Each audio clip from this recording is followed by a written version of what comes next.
This conference will now be recorded. Good morning. It's Richard Waystack, Chairman of the Harwich Council on Aging. I welcome you to our monthly Council on Aging meeting.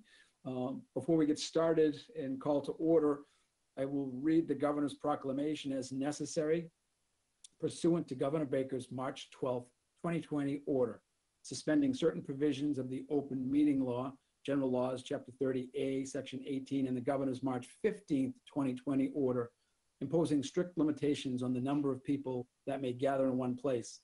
This meeting of the Harwich Council on Aging Board of Directors is being conducted via remote participation.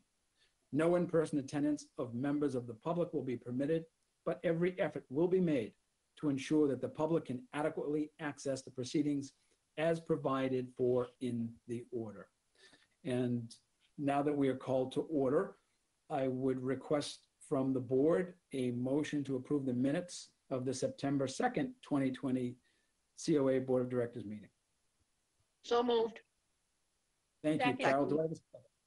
I both second from Angie and Joanne. By the way, we are duly a quorum. 4 of our 7 members are present here today, along with our very, very capable director, Emily Mitchell.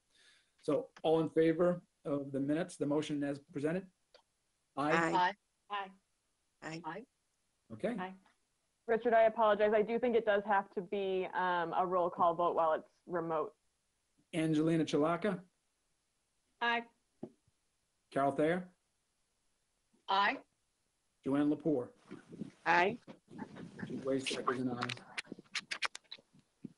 Welcome, Justin. Justin, you're on mute. Feel free to unmute yourself. We are also joined by Justin White, one of our newer members who's been an alternate, soon to be appointed as a full member.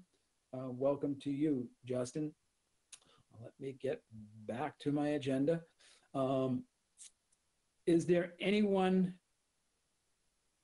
from the public who would like to address the council? Jamie, is there anyone? Okay, thank you. Then we'll move forward to my comments. I was here in my office this morning, and one of our agents was speaking to a member of the public, and they were looking for information on transportation services. And obviously we gave them the number to call there.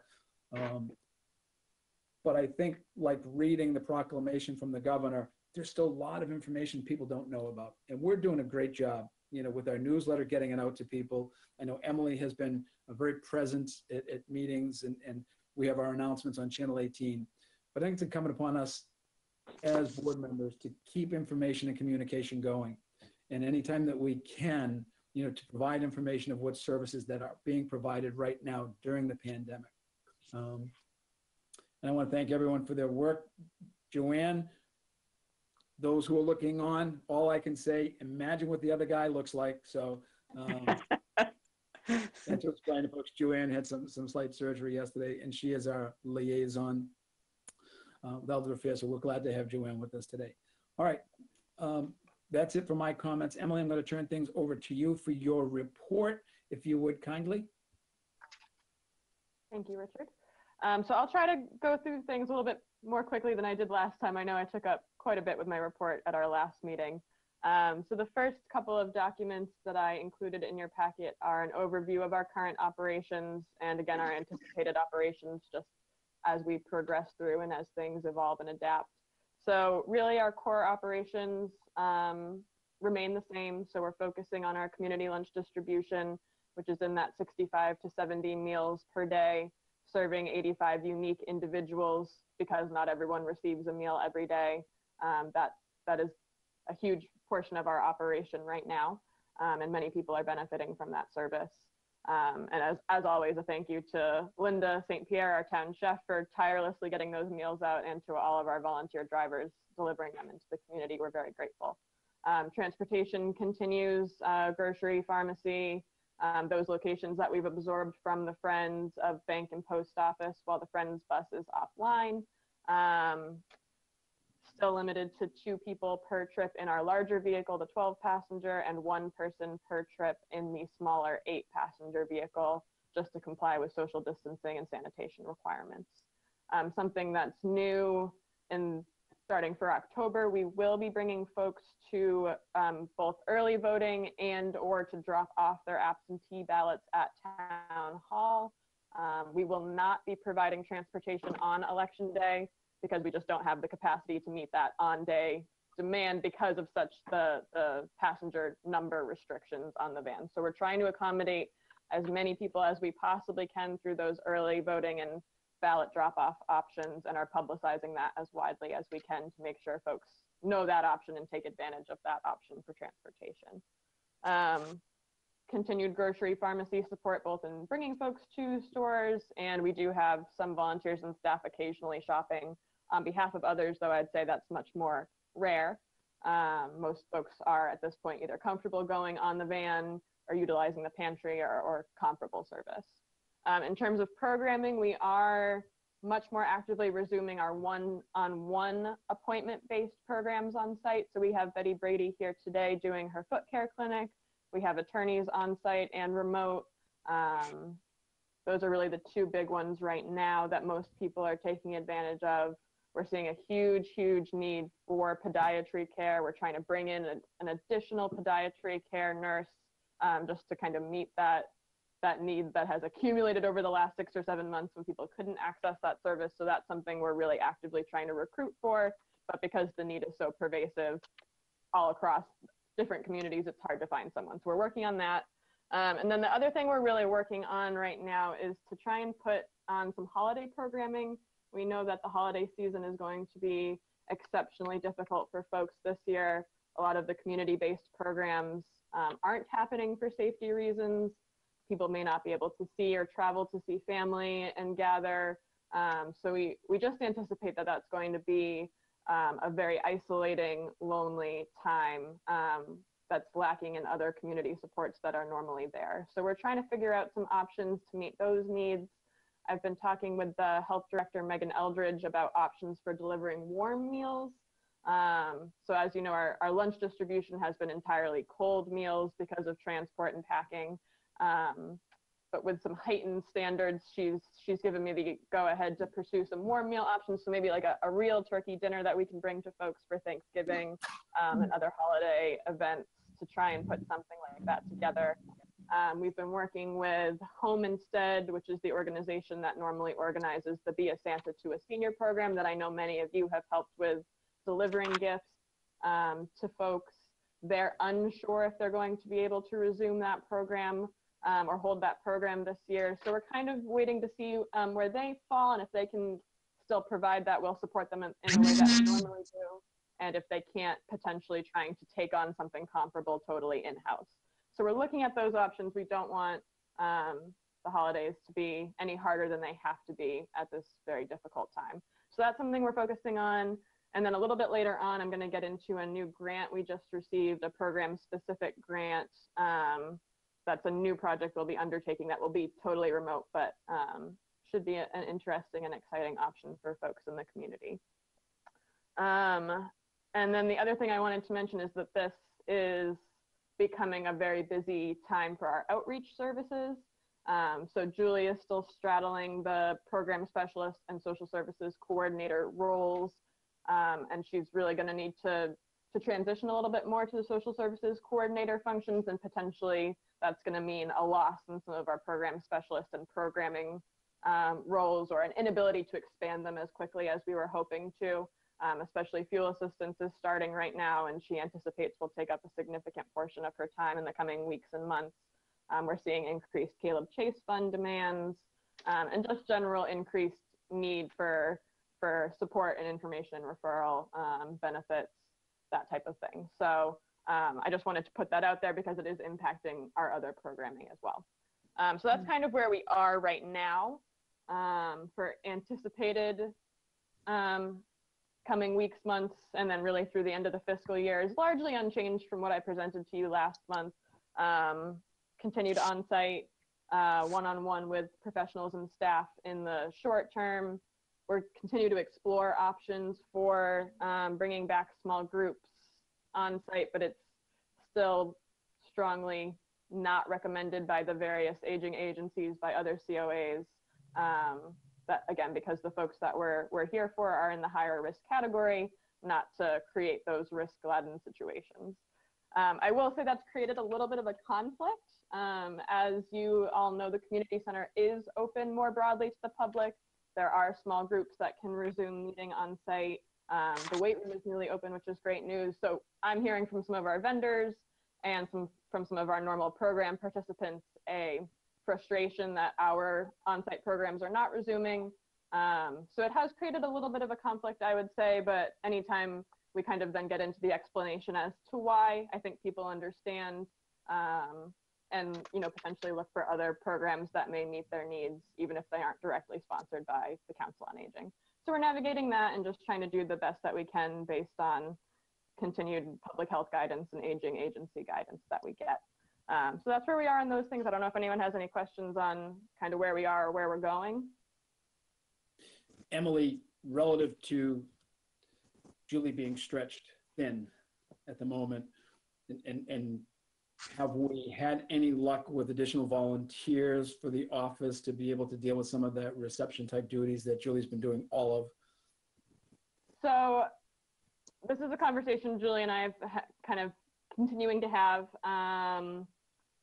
The problem is the kind of upfront staff time required to onboard and train and oversee the volunteers. So I know we had discussed at our September meeting the options for creating a training video, and it's still something that we're both very interested in doing and haven't been able to find the time to do just in light of everything else that has to be prioritized. So it's something that we want to do and has the long-term benefit, and we just don't have the short-term, the upfront labor and time to do it. So we're navigating that balance and kind of continuously reevaluating the cost benefit.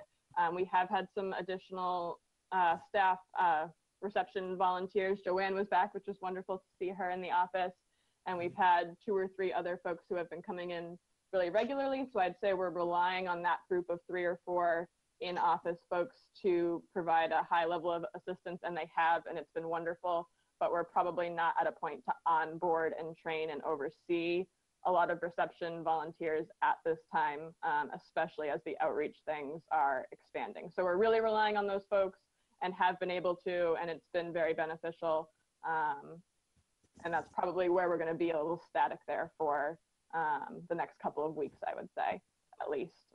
So I'll definitely give you an update on that again in the future. One thing that we are definitely onboarding new volunteers for is the lunch delivery. So that's something that requires a little bit less training and oversight, the shorter time commitment per block. And because we're still delivering such a high volume of meals, that is something that we could and are actively looking to bring more folks on quickly. So two points I'll address. And I know that we do have some capable members of the board who may be willing to assist in the front office with a quick 10 to 15 minute max orientation for just reception type work. And if that is available, that I would offer that to our board if anyone is interested and willing to do that, just to take some of that off of Julie. Number one. Number two, if that we do need additional volunteers, it's an opportunity for us to get out to the general public, especially delivering those meals that are just so important right now. What type of numbers do you need? How many volunteers are you looking for that? For the lunch program specifically? I'd say if we could get probably up to 1 more per day, so up to 5 if people want. So most drivers right now are doing 2 to maybe 3 shifts a week, so I'd say anywhere between 3 and 5 new drivers to kind of cover a full week would be very helpful very quickly. And again, we do have social media policy, but if you could do a reach out on Channel 18, I'd love to get it out to potentially somebody in social media that they hear that Council on Aging is looking for 3 to 5 volunteers to deliver lunches. Would love to be able to get that out there because it's a great conduit for us to get some additional volunteers. And relative to the on-site programming, we are still restricted by what the town is allowing you to do in that building. Correct.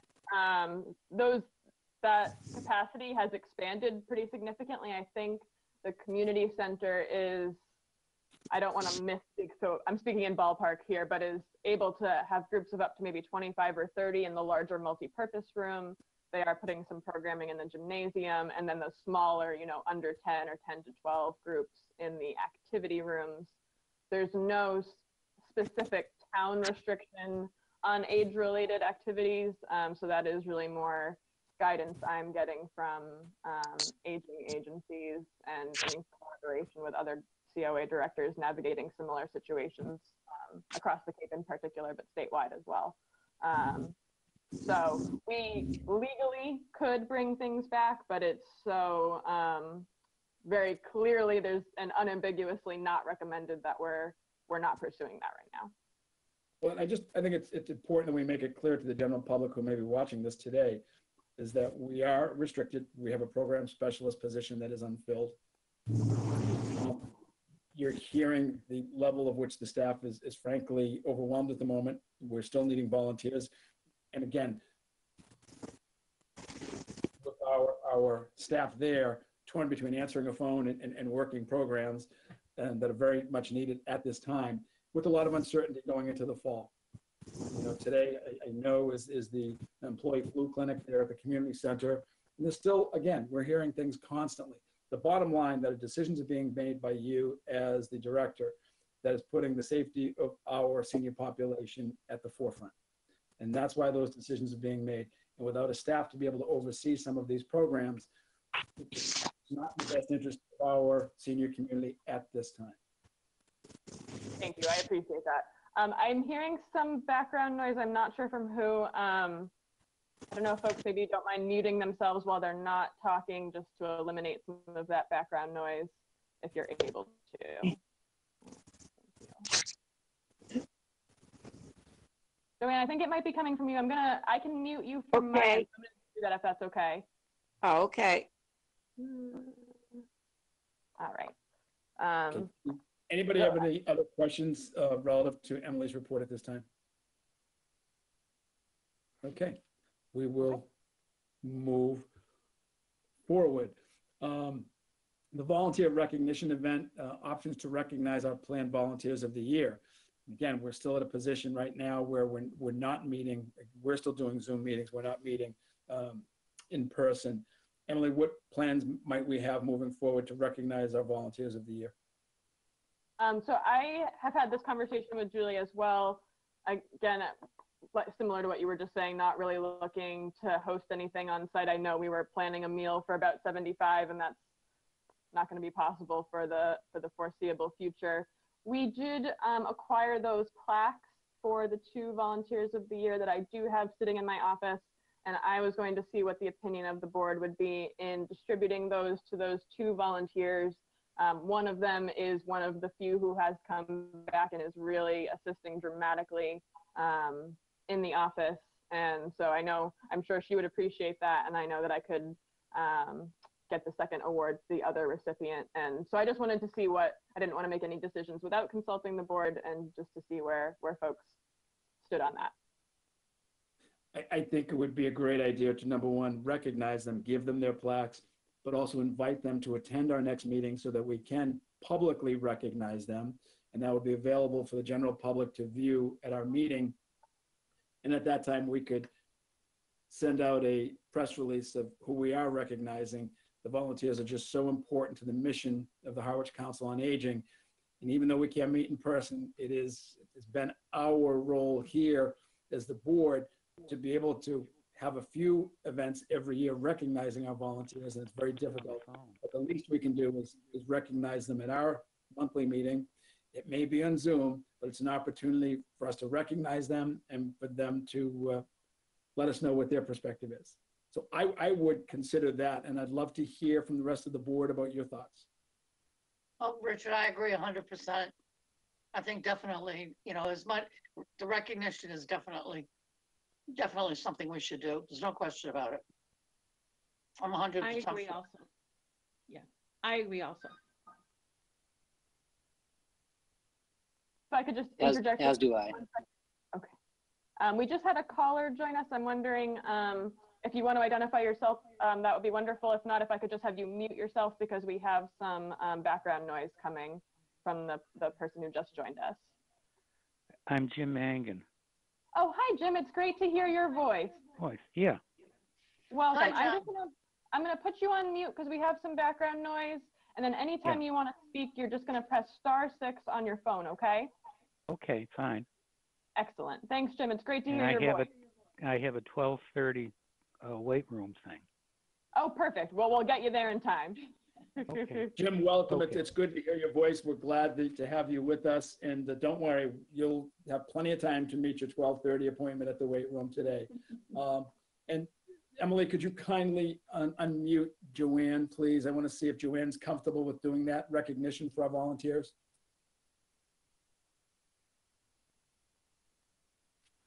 I'm not sure if I can unmute Joanne. Joanne, I don't know if you're on the GoToMeeting app, but if you press the microphone button on your phone or your tablet, you should be able to unmute yourself. Or yeah, that you must be on the app because I can see you. You're not calling in. I don't know if you see that option on your phone or your tablet. It would just look like the microphone.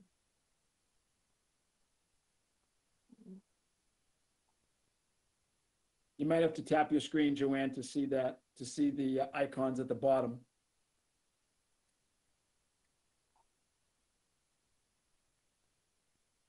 You're still muted, Joanne. Joanne, let me ask you this. Okay. There you go. Yes, I agree with the volunteer recognition, absolutely. Okay. Then I think what we'll do is, Emily, we'll see that those plaques are delivered to the volunteers. Happy to help you do that if needed. And then we would invite those 2 volunteers or 3 volunteers of the year to please join us at our next meeting so we can formally and publicly recognize them. And we'd ask them to just share a few thoughts in our meeting. I think it's just so important, especially now where we're looking for additional volunteers to help us with our luncheon program.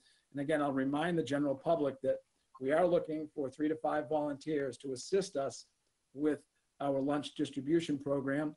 And training will be easy. We could use you at this time. And we offer that to the general public. If folks are looking for something to do, as we get into the fall and folks aren't outside as much, we could certainly use your assistance. Okay, let's move forward. Joanne, you're still on mute. Is there any update from Elder Services that you'd like to share today? Yes, we had a Zoom meeting on November 22nd, and they did go over financial statements, which are confidential for board members only. The subcommittees are not meeting, but the directors of the subcommittees are giving reports. These are like on nutrition, finance, and aging services access. The Meals on Wheels volunteer deliveries are all contactless, except a handful where the volunteer will do a home site safety check. And in July, there were 29,539 meals served, whereas July of 2019, there were 24,589. So that was a difference of 5,000 from one year to this. The increases in request for elder services, the percentages, Barnstable County is 16, Dukes is 9, Nantucket is 28%. Consumers in their home care program, those who are at high risk, staff time is limited to 10 to 15 minutes in the home so their circumstances can be checked. Some consumers have stopped care because of COVID. The number of home care consumers are 2,499. There is a shortage of workers at elder services. October is the new grant year. I think Emily sent in information to the elder services on the grants. And the childcare for the elder services employees has been a problem. The ombudsman program at nursing homes is continuing. They do outdoor visits only. They wear masks and PPE gowns. So monitoring patients does continue. Our next meeting is October 28th on Zoom. Joanne, thank you so much. For our general public who may be watching, Joanne Lepore is our liaison to elder services. And as you can see, their meetings can get quite animated. But Joanne does a great job for us, and she reports back, brings us a lot of very valuable information. Joanne, we appreciate you being our liaison to Elder Services. Thank you so much for your report. My pleasure. Emily, did you want to talk a bit more about the grant, or? Yes, I forgot to touch on the newsletter, which is something else I wanted to touch on, so I appreciate that. I'll talk to the grant first. So Elder Services just reached out to all of the Cape COAs, letting us know that they had some funding available. They framed it as for creative outreach projects and specifically to combat isolation. And so I worked particularly with Julie and with Sue Giselle, the town nurse, to try and come up with something that we could do that would be safe, that we could do fully remotely, especially if we end up operating more fully remotely, if there's an uptick in the fall and winter months. So we came up with this idea to, for lack of a better word, to kind of lean into the experience of living through this pandemic. So we want folks to share their experiences, their thoughts, their new hobbies, their new reflections of what it's been like to live through this. So it could be a journal entry, short story, poetry, photography, recipe, anything really that might speak to their experience with the pandemic. It can be personal, it can be general. So we're going to collect those stories and reflections and then compile them into a booklet and then publish those booklets and share them both to people who contributed and then to anyone in the community who would like to receive them. So the primary costs are in the printing and mailing and distribution. And we're looking at maybe up to as many as 500, again, for folks who want to participate and then to distribute to the community as a way of really speaking to what it's been like to live through this, to know that we're in it together, we're not alone, and that there's been some highlights and some lowlights, and to just kind of reflect on that and share that and build community through that. So that's the idea of the project. It is going to be first discussed in our November-December newsletter. We'll start taking materials for November, December, and January, send them out for publication. And then it's March 20th or 21st is World Storytelling Day. And so we thought it would be fun to hold some kind of event, either remote or in person, depending on where we're at that point, to celebrate in collaboration with World Storytelling Day and to distribute the final products. So it was about $1,200 that was available, and that's what we anticipate spending kind of for those costs as outlined.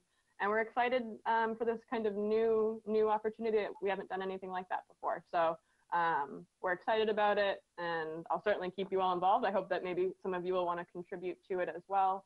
So that's the grant project. I don't know if anyone has any questions on that. What was the date again in March? I don't know if it's March 20th or 21st. Let me check very quickly. No, I thought you said it and I just missed it. Thanks. I think she said March 20th is yes. what you had said. Oh, okay, I missed it. Yes. So yeah, we're excited to kind of explore the different facets of that over the next few months.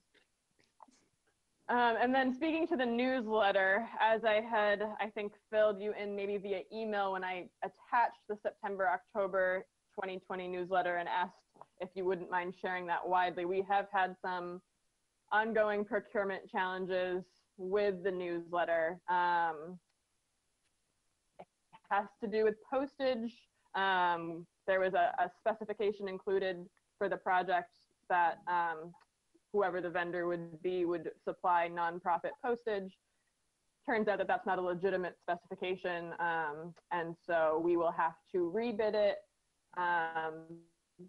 The other factor in that is that for the last, predating when I came on board about 2 years ago, we had been paying the nonprofit postage rate with our vendor. We will not be able to do that going forward. So it's both a procurement and bidding delay and process, but it's now also a budgetary concern that we will have to pay the standard postage rate as opposed to the nonprofit postage rate.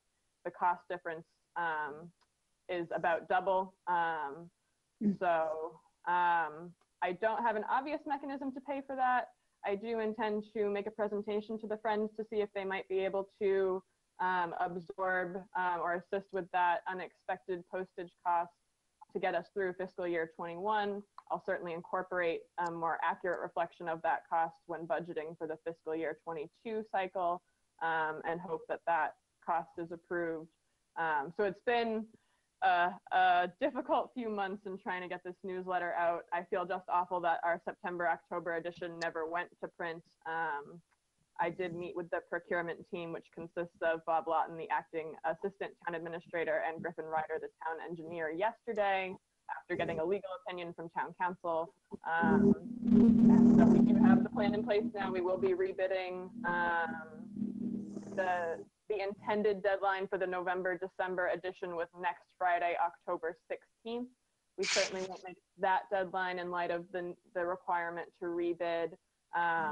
But I'm hoping that we will get it done quickly enough to get newsletters in folks' mailboxes as close to the start of November as possible.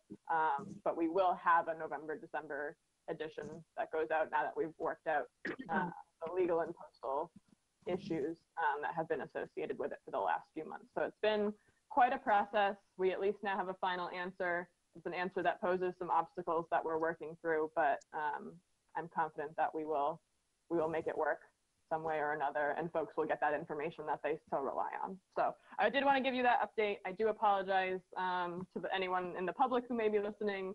I'm very sorry that that did not get to you. I hope that it certainly never happens again, and I hope that you enjoy our November-December edition when it gets to you. Excuse me, might I suggest that if the Friends don't want to step up to that cost, perhaps you could request an emergency transfer from the Finance Committee. Absolutely. There are funds there available for that. Certainly isn't qualified. Thank you. That's a great suggestion. I appreciate that. We did meet, I'm the liaison to the Friends as well, and the Friends are in the process of trying to secure a nonprofit mailing status for the Friends. And if that's the case, if they could work with the Council on Aging to do that. You know, push comes to shove as well, Carol, if necessary, we'll make the pledge to get out there and find some people who can help with the mailing, if nothing else, for at least this next issue going out. But it brings me to another point that we, I think, need to look at and to encourage, especially as with the beginning of the fall going into the winter, that I think we need to encourage our residents to adopt a neighbor, you know, and to see if people have not received the newsletter, that we could email them the copy. It's in our packets. You know, it's a PDF version that people could look at if they wanted to print out. But I think it's a great opportunity for not only us as a board, but for the community in general to reach out to your neighbors. I live in a second home neighborhood, and there are 5 of us here year round. And all of us are seniors, and it's an opportunity for us to be able to reach out to those other neighbors and say, hey, do you know what's going on at the Council on Aging? How are things going? What's going on? And if all of us can do that in the community, we can, again, it'd be great for us to get that newsletter out, number one. It's an opportunity for us to check in on some of our neighbors, to see how they're doing, to see if they need services that we can provide from the Council on Aging. So I would encourage not only us as the board, but I would encourage the general public here in Harwich to do that, to adopt a neighbor this fall and this winter. As things continue with the pandemic, it's a different time. The project you talked about with the grant from Elder Services is wonderful, but this pandemic is impacting people in different ways. And the bottom line is we don't want to leave any of our neighbors vulnerable in any way. So it's an opportunity for us to reach out with a phone call. If some people are afraid of seeing face-to-face, a phone call or even a Zoom meeting to invite someone just to check in, see how they're doing. But it's a great opportunity for us as well to further get that newsletter out to our general public. So I'd encourage you as all of us as the board, and I know my 5 neighbors in my neighborhood, I'm going to make sure I reach out to them, see how they're doing. I see them a lot in the neighborhood as well, but to see, did you get a copy of the Council on Aging newsletter? And if not, would you like one? And then we can email them. It's a great opportunity to start a conversation. And neighbors looking after neighbors is so important, especially during this time. Okay, we've come to that portion of the meeting that I will go around and ask each of you if you have anything you would like to share with us. Jim and Justin, if you want, you can unmute yourselves. I will start with Angie, have anything? Well, I just wanted to thank Emily and all her staff. I mean, working through all of these months with COVID, I know it's been extremely difficult, and I really do appreciate all of your hard work. So thank you, Emily. Thank you so much. Carol? I would second exactly what Angie just said. Other than that, I have nothing new. We're very fortunate to have a very, very capable staff. Again, working shorthanded at the moment. Lieutenant White, would you like to share? I'll third that. I've missed a couple of meetings. I had some interviews to do with the fire department and a couple of other things, but I'm back and I'm glad to be back in the mix here. Happy to help. So looking forward to it. Thank you, Justin. And for our general public, you should know that Lieutenant White is a member of the Public Safety Fire Department here in the community. And we have a tremendous relationship with the Council on Aging and our public safety officials. And we're very blessed to have Justin on our council. So we thank you. Joanne, do you want to unmute? Yes, having been in the office volunteering, I have to commend the staff there. They are absolutely magnificent. Absolutely. Thank you, Joanne. Jim, if you'd like to unmute, you can press *6 on your phone if you wish, if you'd like to have any comments.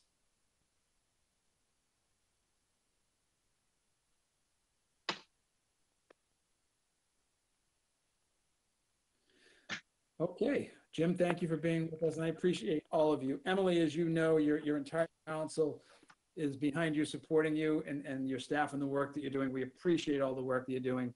And again, I would encourage not only our board, but our general public as well to look at and read through our Council on Aging newsletter. It's got a tremendous amount of information, the programs and services that we provide to the general public here in Harwich. And if you did not get one, if you want to get a copy of the newsletter, you can either call the Council on Aging at 508-430-7550 or reach out to any one of us who are board members. If you know Carol, if you know Angie, if you know Joanne or Justin or Jim, myself, feel free to reach out to us and we will see that you either get an email copy, and if you need a printed copy, a few of us can make sure that happens as well. So please feel free to reach out to us. Jim, I see you've unmuted. Would you like to share anything before we go? No, just want to be grateful that we're still all above the dirt alive because it's been a very bad season for people. It has, Jim, and it's a great reminder for folks that it is flu season. It's a great time to get your flu shot.